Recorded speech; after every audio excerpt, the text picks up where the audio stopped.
Welcome back to Students Ace Life. I hope you're having a wonderful day and a wonderful week. Today's topic is a highly requested one. It's about how you can get and maintain a 4.0 GPA. And it's highly requested because a lot of you think that you're either a top student and an academic person or you're not.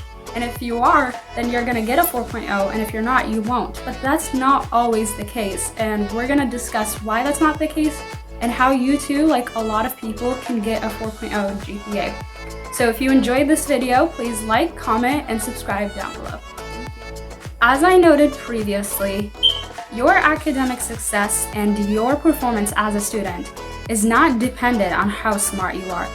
Your intelligence and your natural IQ does not determine how well you do in school or how well you perform academically. What does determine it, though, is your hard work and your punctual demeanor. And those two things are something you can truly control, regardless of your IQ and your natural intelligence. So please, the principles that we're going to discuss today are not advocating for reliance on intellect, but your hard work. So please, when you come to implement those principles, please use them in the light of hard work and punctual demeanor. The number one tip we have today for a 4.0 GPA is to plan everything. Whenever you hear about a new assignment, a new test, a new event, I don't care how small or unimportant it is, write it down. Because when you write it down, you can plan in advance for it and you can prepare for it and actually do quality work. If you don't write it down, you're not going to remember it, and most likely you won't do it days in advance and actually produce something of quality.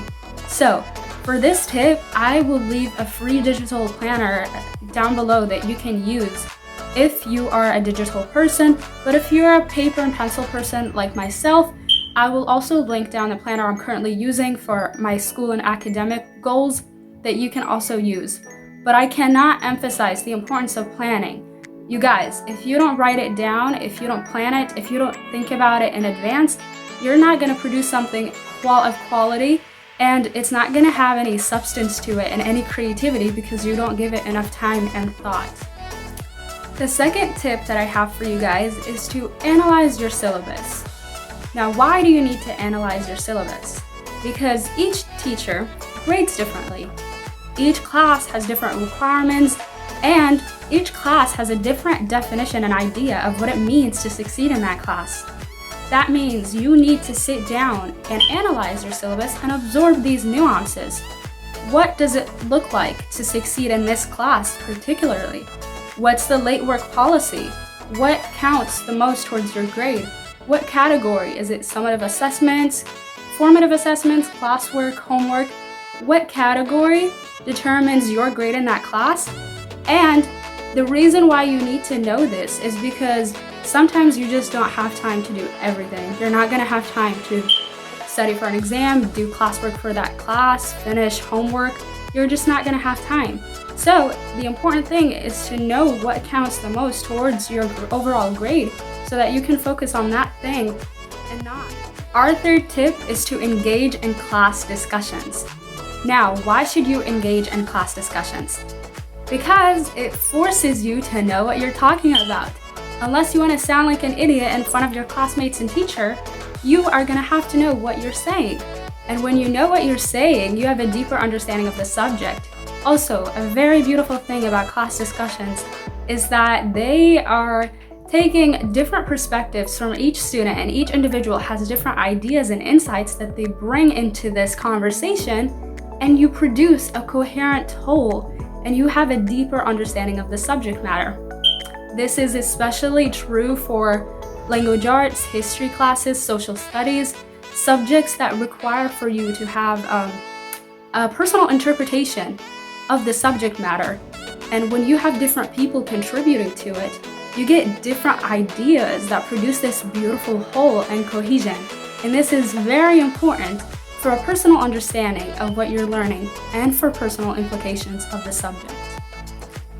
My fourth tip for you guys is to take notes based on important ideas and essential concepts instead of plain facts. You know what's better than being a robot who can state and memorize 100 years of world history in 5 minutes. It is being a human being who understands the implications of those facts, those events, and how they apply to our future and our current society in history, and what they meant for our past and previous generations.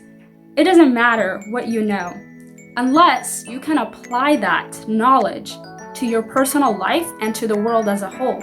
So when you're taking notes as a student, you should not just be stating facts and equations that you don't understand and you can't conceptualize. Instead, you should think about it in the context of the whole world. You should think about it in the context of what it means to your life as a student and as a person. And what does that look like? What does that equation look like? What does it translate into practical reality? You have to be able to forge meaning out of plain old facts as a student. You have to interpret the things that you're learning to your own personal life and to the world as a whole. Because no teacher is gonna tell you the implications of each equation and each concept and each event when they're teaching it to you. It's your duty to forge that meaning for yourself and to interpret everything you're learning in the light of something bigger. The 5th tip that I have for you guys is spaced repetition. Using spaced repetition to study instead of cramming all the studying that you have to do the night before an exam or just a few days before.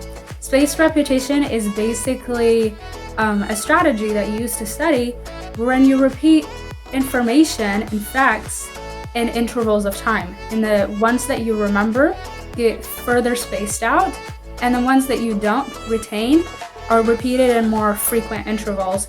And this is effective because it helps you go over the things that you don't remember well, but also not spend a lot of time on the things that you really already excel at. So it's effective for learning a wide range of subjects, including language classes, history, where you have to remember dates, places, times, people. And then it's also effective for vocab heavy classes like English or language arts. I really recommend spaced repetition, and there are a lot of sites that you can use for free, including Anki, I Do Recall, Check Prep, or Quizlet, and those are all free options that I can link down below for you. The 6th tip that I have for you guys to get and maintain a 4.0 GPA is to study in the same manner that you will be tested on. That means when you have an exam, don't just read over notes that you took 4 to 5 weeks previously, but instead practice the problems, write the essays, study and practice in the same manner that you will be tested with. Because otherwise you're not gonna be able to do anything on test day.